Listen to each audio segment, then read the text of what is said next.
Hey, you again, why so serious? I'll talk slow if it makes a difference. There's a lot I hear. What's going on? So great that you want to tell me, 'cause I thought that you love me only as in blinds. Faith, faith, fit for the blind.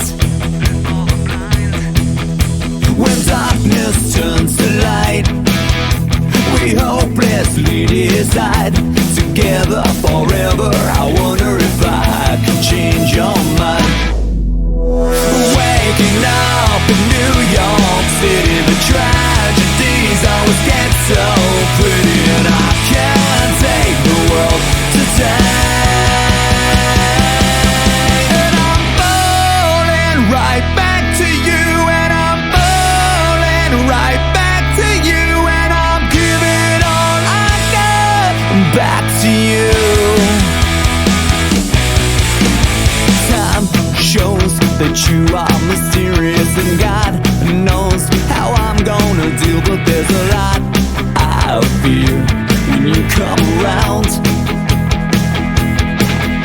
When darkness turns to light, we hopelessly decide together forever. I wonder if I can change your mind. Waking up in New York City, the tragedies always get so pretty, and I can't take the world alone today.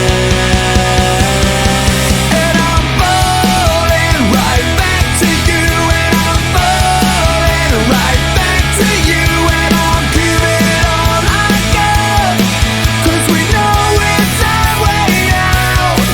And I'm falling right back to you, and I'm falling right back to you, and I'm giving all I got, 'cause we know it's our way out.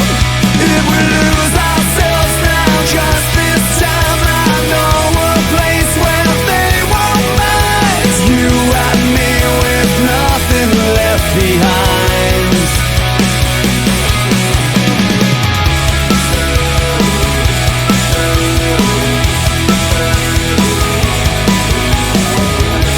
Assalamualaikum warahmatullahi wabarakatuh. Terima kasih kepada Ibu Kepala Sekolah SDN Cipinang 3, begitu pula kepada Bapak Ibu Guru SDN Cipinang 3 yang sudah meluangkan waktunya dalam pemaparan budaya positif yang akan saya lakukan. Saya termasuk calon guru penggerak angkatan 11.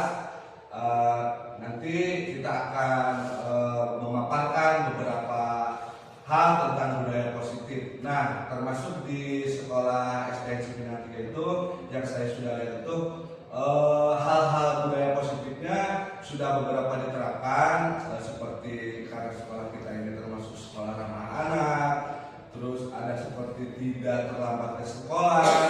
Adapun dari guru PAI seperti ada yang diadakan setiap hari Jumat, yaitu kultum.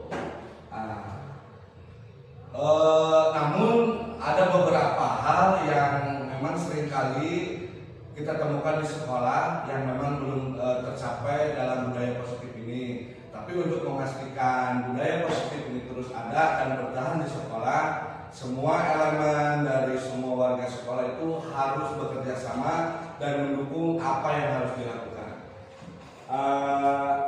Nah, sekarang kita akan membahas tentang apa itu budaya positif. Budaya positif itu adalah nilai-nilai keyakinan atau kebiasaan yang baik yang diciptakan oleh seluruh warga untuk membentuk karakter murid yang lebih mandiri, merdeka, dan bertanggung jawab. Ada beberapa konsep yang dapat diterapkan untuk menciptakan budaya positif. Di antaranya yaitu perubahan paradigma belajar, disiplin positif, nilai-nilai kebajikan, kebutuhan dasar manusia, motivasi perilaku manusia, posisi kontrol guru, keyakinan kelas, dan segitiga restitusi. Selanjutnya Nah, untuk perubahan paradigma stimulus ke respon ke teori kontrol, ini ada beberapa contoh ya, yang dari stimulus respon ke teori kontrol. Nah, ini ada contoh, kebutuhan murid itu sama, tetapi pada kenyataannya kebutuhan murid itu berbeda. Gambaran dan pandangan murid itu sama, tetapi gambaran dan pandangan murid itu berbeda. Ada lagi perilaku dilihat sebagai suatu kesalahan. Melalui teori kontrolnya itu semua perilaku murid memiliki tujuan. Selanjutnya yaitu orang lain bisa mengontrol murid. Yang mengontrol murid ini itu adalah dirinya sendiri. Ada lagi pemaksaan, ada pada saat rujukan gagal. Nah, teori kontrolnya itu kolaborasi, konsensus, menciptakan pilihan baru. Selanjutnya model berpikir menang atau kalah. Nah, kalau untuk teori kontrolnya itu model berpikir menang-menang. Nah, ada yang disebut dengan makna dari disiplin. Disiplin itu memang sering dikaitkan dengan aturan, tata tertib, dan hukuman ya. Tetapi maknanya jauh lebih luas dan mendalam dalam konteks dunia pendidikan. Disiplin positif biasanya menekankan pada pemenuhan kebutuhan dasar siswa dan pengembangan motivasi internal mereka, bukan hanya pada hukuman dan kontrol eksternal. Nah, apa itu disiplin positif? Disiplin positif itu adalah suatu yang dilakukan oleh seseorang karena kepatuhan dapat membuat seseorang menggali potensi dirinya dan mampu mengontrol diri agar dapat mencapai suatu tujuan yang mulia. Nah, selanjutnya ini ada beberapa bentuk disiplin ya. Bentuk-bentuk disiplin itu ada yang disebut hukuman, konsekuensi, dan berupa penghargaan. Untuk hukuman yang diberikan bisa berupa fisik maupun psikis. Murid atau siswa disakiti oleh suatu perbuatan atau kata-kata. Nah, ada di samping itu contoh-contohnya bentuk disiplin hukuman. Di antaranya bisa dengan berdiri di kelas yang biasa kita dulu dilakukan ya Pak Bay. Siswa biasanya diminta berdiri di depan kelas sebagai bentuk hukumannya. Itu sebagai tujuan untuk memberikan efek jerak melalui rasa malunya. Contoh lagi ada bentuk disiplin hukumannya, yaitu bisa dengan berkeliling lapangan, disuruh berlari-lari. Nah, siswa yang melanggar aturan dapat diminta untuk berlari di keliling lapangan. Ini sering digunakan untuk pelanggaran yang biasanya lebih serius ya. Biasanya itu seriusnya banyak ya Bapak ya. Pentingnya untuk diingat bahwa hukuman itu harus diberikan dengan tujuan mendidik dan bukan untuk menyakiti fisik atau psikis si siswa tersebut atau murid tersebut. Pendekatan disiplin positif yang fokus pada pengembangan motivasi internalnya itu pemenuhan kebutuhan dasar siswa seringkali lebih efektif dalam jangka yang panjang. Ada lagi bentuk-bentuk disiplinnya itu dari konsekuensi. Nah, konsekuensi biasanya dipilih dalam bentuk sudah terencana dan sudah disepakati, sudah dibahas dan disetujui oleh murid dan guru. Contoh bentuk disiplin di konsekuensinya yaitu contoh satu, mengganti kerugian. Nah, jika siswa contohnya merusak properti atau alat perlengkapan yang ada di sekolah ataupun milik temannya, mereka harus memperbaiki atau menggantinya. Ada yang kedua, contohnya yaitu membersihkan area. Jadi siswa tersebut membuat kekacauan lah, seperti membuang sampah sembarangan, harus kan membersihkan area tersebut. Nah, dalam pendekatan disiplin yang berfokus pada konsekuensi logis dan alami, sering kali lebih efektif dalam jangka yang panjang karena membantu siswa memahami hubungan antara tindakan dan akibatnya. Nah, selanjutnya yaitu bentuk-bentuk disiplin dalam penghargaan. Penghargaan penghargaan maupun hukuman adalah cara-cara mengontrol perilaku seseorang yang menghancurkan potensi untuk pembelajaran yang sesungguhnya. Nah, contohnya ada yang disebut biasanya ujian langsung ya, Bapak ya. Jadi si siswa itu secara langsung ada yang berprestasi, langsung kita beri pujian, bisa dengan kata-kata kerja kamu bagus, kamu hebat, itu contohnya. Ada lagi contohnya yaitu dengan memberikan ucapan selamat. Siswa biasanya di pencapaian tersebut dalam kegiatan-kegiatan yang ada di depan kelas biasanya ya Bapak ya. Nah, selanjutnya ada lagi berupa tepuk tangan. Nah, mengajak seluruh siswa atau seluruh kelas memberikan tepuk tangan untuk siswa yang berprestasi. Biasanya itu biasa dilakukan sampai sekarang juga ya Bapak ya. Nah, jadi penghargaan ini tidak hanya meningkatkan motivasi dan kepercayaan diri siswa, tetapi juga membantu menciptakan lingkungan belajar yang positif dan mendukung. Selanjutnya yaitu setelah pemaparan saya tadi tentang ada yang disebut hukuman, konsekuensi dan penghargaan, coba saya mau mengajak guru-guru di ruangan ini. Ada 1, 2, 3, 4, 5. Apakah dari nomor 1 sampai nomor 5 itu termasuk hukuman atau konsekuensi? Coba nomor 1 ya. Jadi siswa itu mencatat 100 kali di dalam buku dengan kalimat saya tidak akan terlambat lagi karena terlambat ke sekolah. Itu hukuman atau konsekuensi? Hukuman, betul. Yang kedua lihat, lari mengelilingi lapangan basket 2 kali karena terlambat hadir di sekolah. Hukuman atau konsekuensi? Hukuman. Bagus. Berarti sudah pada paham ya. Selanjutnya itu membersihkan coretan yang dibuatnya di meja tulis. Hukuman atau konsekuensi? Konsekuensi. Bagus. Yang keempat, menggantikan kertas tugas temannya yang telah dicoret-coret. Konsekuensi. Terakhir, murid diminta untuk push up 15 kali karena tidak memakai masker. Contoh, itu termasuk hukuman atau konsekuensi? Hukuman. Jadi, alhamdulillah Bapak guru di SD Cipinang 3 sudah bisa membedakan mana yang disebut dengan hukuman dan mana yang disebut dengan konsekuensi. Nah, selanjutnya yaitu dihukum oleh penghargaan. Ada 5. Motivasi ekstrinsik dari luar dan intrinsik itu dari dalam. Yang kedua yaitu pengaruh jangka pendek. Yang ketiga itu kualitas dan kreativitas. Yang keempat hubungan sosial. Yang kelima itu ketergantungan pada penghargaan.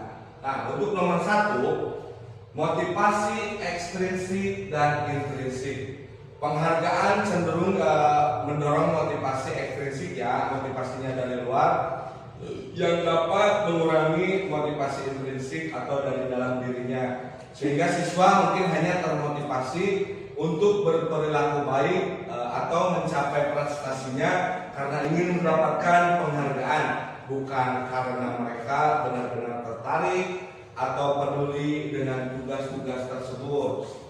Yang kedua yaitu pengaruh jangka pendek. Penghargaan itu seringkali hanya efektif dalam jangka pendek ya. Setelah penghargaannya itu diberikan, motivasi siswa bisa menurun jika tidak ada penghargaan lebih lanjut atau selanjutnya. Yang ketiga yaitu kualitas dan kreativitas. Penghargaan tersebut dapat menurunkan kualitas kerja dan kreativitas. Siswa biasanya mungkin fokus pada cara tercepat atau termudah untuk mendapatkan penghargaannya. bukan pada cara terbaik biasanya atau paling kreatif untuk menyelesaikan tugasnya. Ada lagi yang disebut dihukum oleh penghargaan hubungan sosial. Nah, untuk hubungan sosial, penghargaan dapat merusak hubungan sosialnya di antara siswa. Siswa yang tidak mendapatkan penghargaan mungkin jadi merasa iri atau tidak dihargai, yang dapat menyebabkan konflik dan ketidakharmonisan di dalam kelas. Yang terakhirnya yaitu ketergantungan pada penghargaan. Nah, ketergantungan pada penghargaan biasanya siswa menjadi tergantung pada penghargaan untuk bisa termotivasi, yang berarti mereka mungkin tidak belajar untuk mengembangkan motivasi dan disiplin dirinya. Pendekatan yang lebih efektif adalah dengan fokus pada pengembangan motivasi intrinsik atau dari dalam dirinya yang memenuhi kebutuhan dasar si siswa tersebut. Contohnya seperti rasa aman, cinta, dan penghargaan. Karena ini bisa membantu siswa untuk merasa dihargai dan termotivasi untuk belajar, termasuk berperilakunya yang baik tanpa mengharapkan pada penghargaan eksternal tersebut ya. Nah, itu contoh-contoh dari dihukum oleh penghargaan, yaitu motivasi ekstrinsik dan intrinsik, pengaruh jangka pendek, yang ketiga kualitas dan kreativitas, yang keempat hubungan sosial, yang kelima ketergantungan pada penghargaan. Nah, selanjutnya bentuk-bentuk program kebajikan atau suatu ekspresinya. Di antaranya yaitu ada 5. Yang pertama, diberikan dukungan secara khusus. Yang kedua itu pengakuan secara pribadi. Yang ketiga, beri pengetahuan kepada semua murid secara bergantian. Yang keempat, beri pengakuan secara konsisten. Dan yang kelima, fokus pada proses. Nah, ini adalah contoh-contoh pengakuan atau apresiasi kebajikannya. Contoh ada 2 ya, saya membuat 2, yaitu ada kalimat pembukanya, nanti ada nilai kebajikannya, terus situasinya apa yang terjadi di lapangan. Contoh yang pertama, kemarin Bapak lihat, nah, ada kata-kata Bapak lihat ataupun Ibu Guru lihat, terus ada Bapak menghargai atau Ibu Guru menghargai. Di nilai kebajikannya ada yang disebut rasa tanggung jawabmu sungguh besar dalam hal, contoh situasinya saat melihat sampah di lantai dan membuangnya ke tempat sampah. Yang kedua yaitu Ibu Guru menghargai, berarti nilai kebajikannya ada kepeduliannya dari dia atau dari siswa tersebut. Situasinya pada saat contohnya membantu temannya yang kesulitan dalam belajar. Selanjutnya yaitu tentang segitiga restitusi. Menurut dosen tahun 2004, segitiga restitusi itu adalah proses menciptakan kondisi bagi murid untuk memperbaiki kesalahan mereka, sehingga mereka bisa kembali pada kelompok mereka dengan karakter yang lebih kuat. Nah, nilai-nilai kebajikan. Pada nilai-nilai kebajikan, nilai ini merupakan payung yang besar atau fondasi dari sikap dan perilaku kita. Salah satu nilai kebajikan yang ingin dicapai oleh setiap anak Indonesia itu adalah profil pelajar Pancasila. Coba dari guru-guru yang ada di sini, sebutkan yang termasuk dari profil pelajar Pancasila itu ada apa aja? Beriman dan bertakwa kepada Tuhan yang Maha Esa, berakhlak mulia, terus bernalar kritis, mandiri, bergotong royong, kreatif, berkebinekaan global. Tepuk tangan dulu. Alhamdulillah, untuk profil Pancasila ini udah pada paham dan bisa disebutkan motivasi perilakunya, yaitu motivasi perilakunya itu untuk menghindari ketidaknyamanan atau sebuah hukuman, untuk mendapatkan imbalan atau penghargaan dari orang lain, dan untuk menjadikan orang yang mereka inginkan menghargai diri sendiri dengan nilai-nilai yang mereka percaya. Nah, ini kemarin saya bersama kelas saya membuat keyakinan kelas. Nah, keyakinan kelas itu, apa itu keyakinan kelas? Keyakinan kelas adalah nilai-nilai kebajikan yang disepakati bersama, baik tertulis maupun tidak tersulit. Kemarin saya bersama murid saya di kelas membuat sebuah keyakinan kelas. Di awal pertama saya membuat kalimat negatif kepada siswa saya. Apa sih kalimat negatif itu? Biasanya ada yang disebut tidak boleh, ada yang disebut jangan, ya, ada yang disebut dilarang. Nah, kemarin saya bersama siswa saya membuat dulu kalimat negatifnya, terus kalimat positifnya. Dari kalimat negatif dibuat menjadi kalimat positif dan menjadilah keyakinan kelas. Contohnya yaitu kemarin bersama siswa saya yaitu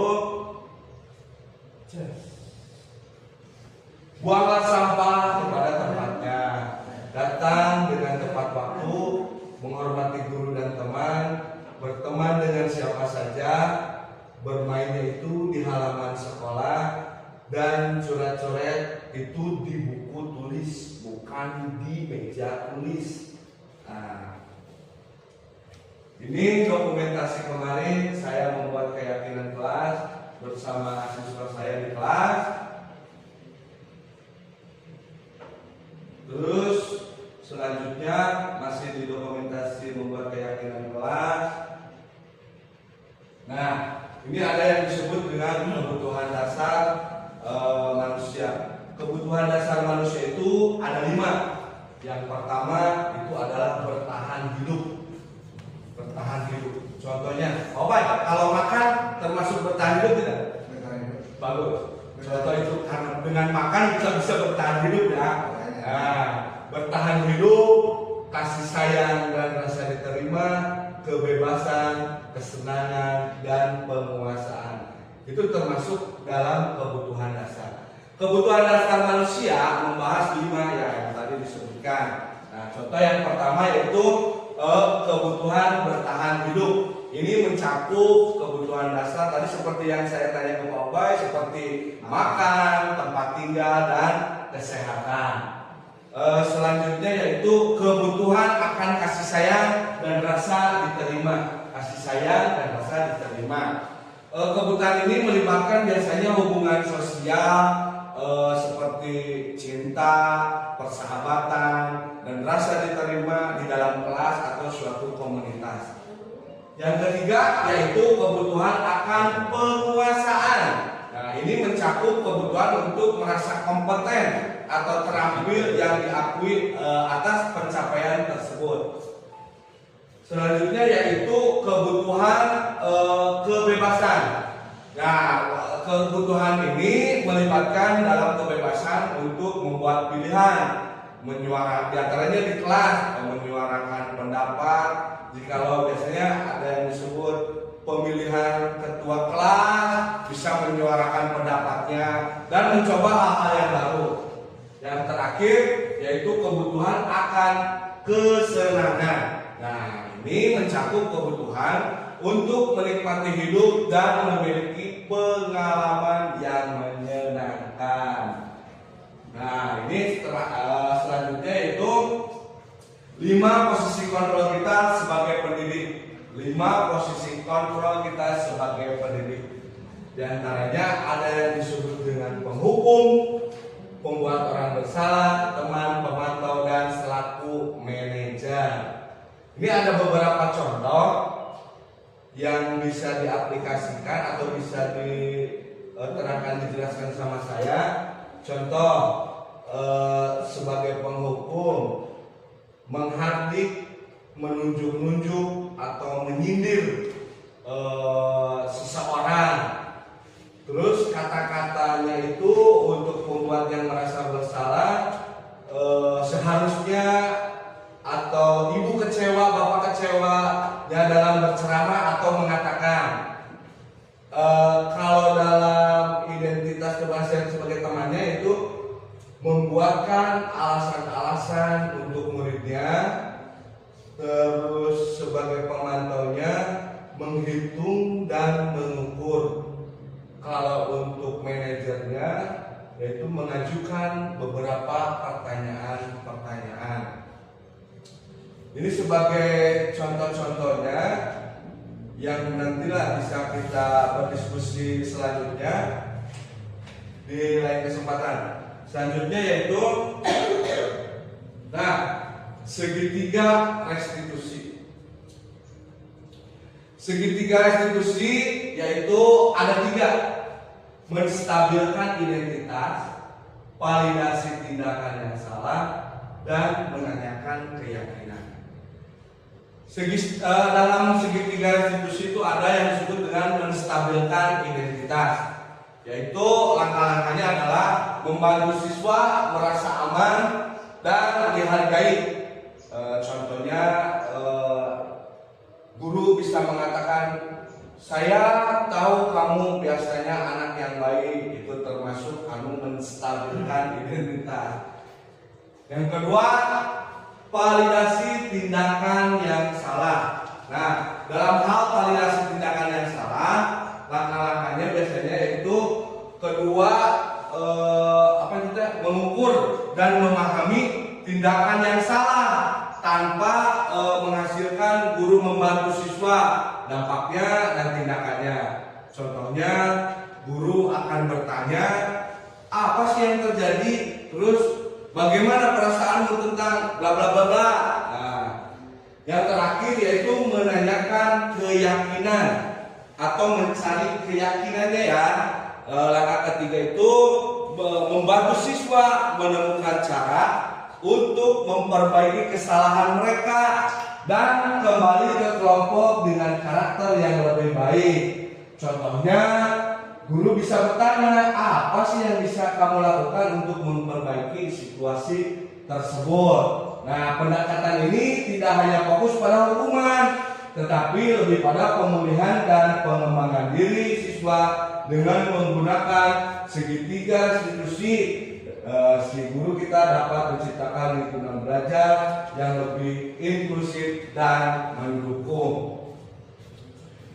Selanjutnya ini ada contoh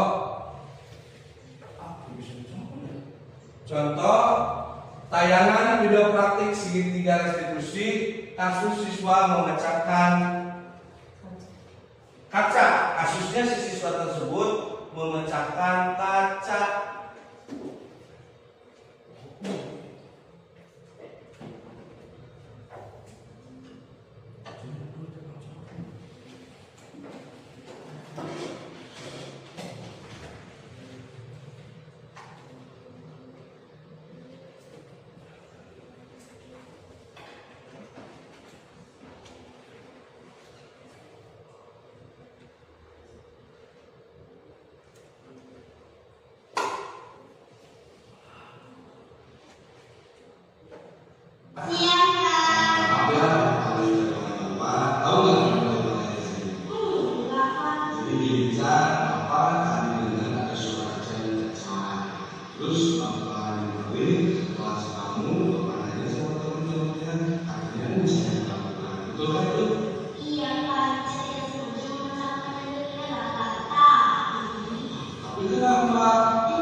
video contoh praktik segitiga restitusi pada kasus siswanya itu memecahkan kaca.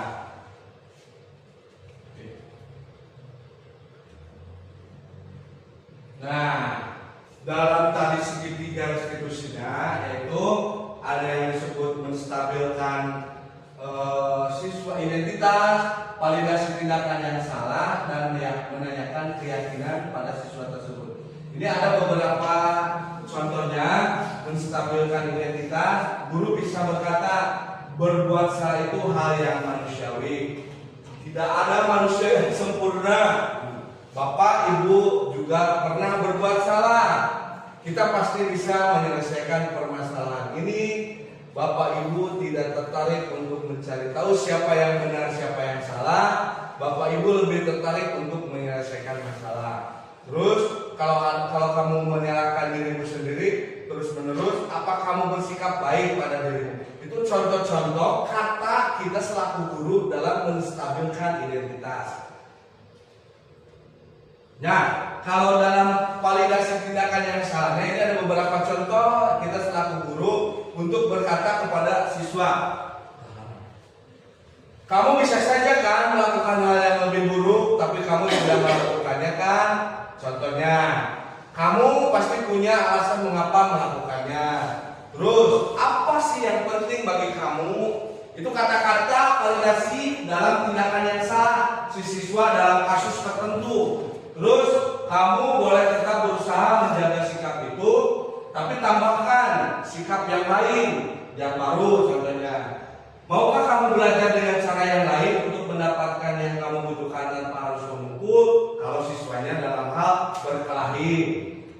Apa kamu bisa melakukan dengan lebih baik besoknya lagi? Itu sebuah kata atau ucapan kita selaku guru dalam hal validasi tindakan yang salah.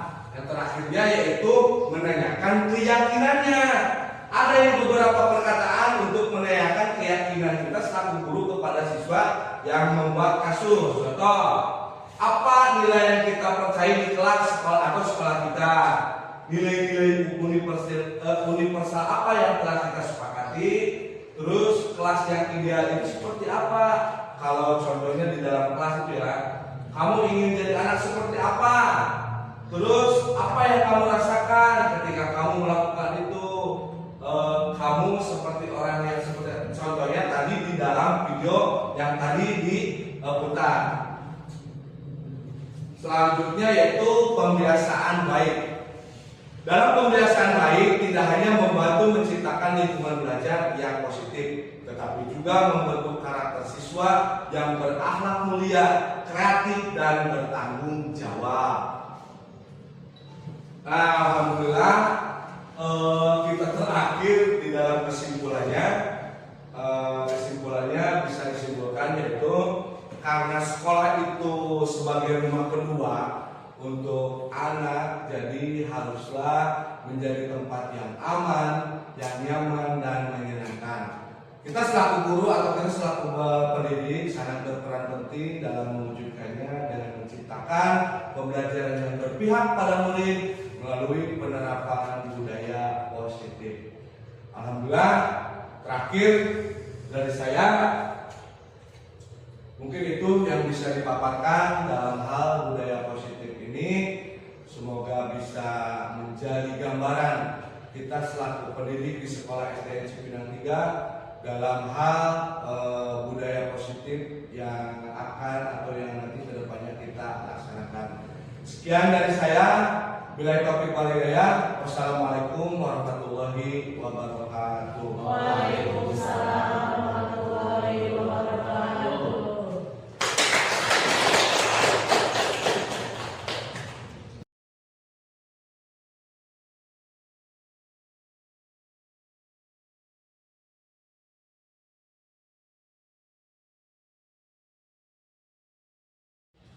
Assalamualaikum warahmatullahi wabarakatuh. Perkenalkan, nama saya Winarti, guru PAI di SDN Cipinang 3. Saya merupakan rekan dari guru penggerak yaitu Bapak Asep Cahya Permana. Beliau sekarang sudah menyampaikan tentang konsep inti dari budaya positif.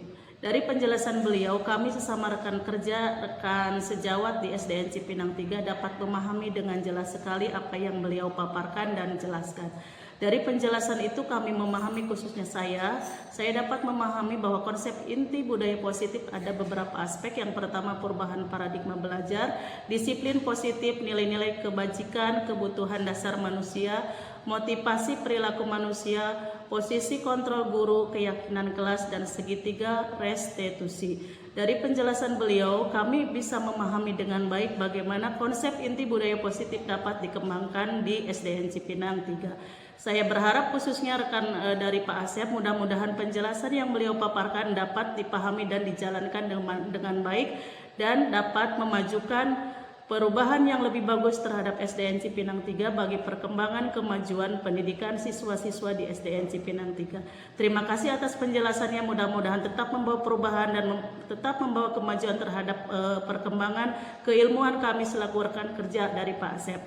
Terima kasih semuanya, Pak Asep, tetap semangat. Wassalamualaikum warahmatullahi wabarakatuh.